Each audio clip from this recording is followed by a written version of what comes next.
Welcome back. You're watching BBC World News. Let's bring you up to date with the headlines this hour.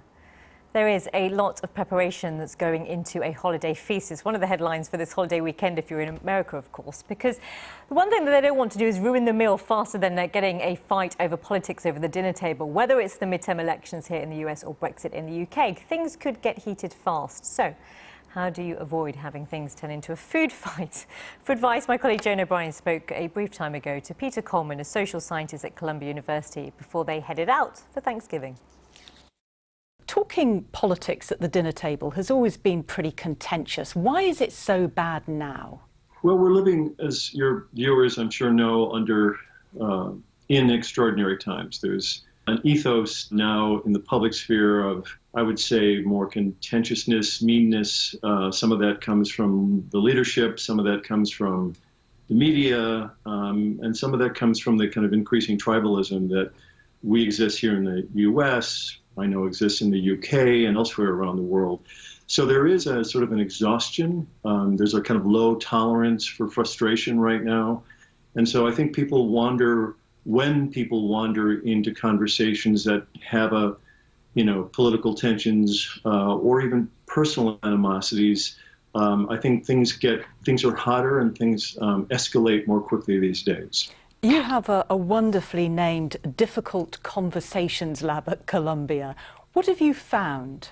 One of the main things we found is what I would say that the punchline is complexity. Then when people are able to stay in an emotional place where they feel perhaps some frustration, perhaps some anger about the issues, if they can move back and forth into feeling a little bit of positivity, a little bit of negativity, and there's movement emotionally, and there's movement cognitively, so that people start to think about the issues, whatever they're talking about, whether it's Brexit or whether it's the Trump administration or healthcare in this country, if they can hold on to a more sort of complex and nuanced understanding of these issues are immensely complex. That sounds like a lot to think about over Turkey. So what practical advice do you have for those of us who are going to take the plunge and talk about politics? I guess my recommendation would be to not to try to attempt to resolve tribal issues over Turkey. I think that being mindful of the fact that these are extraordinary times, thinking a little bit about what do you want to do at Thanksgiving? What kind of conversations do you want to have?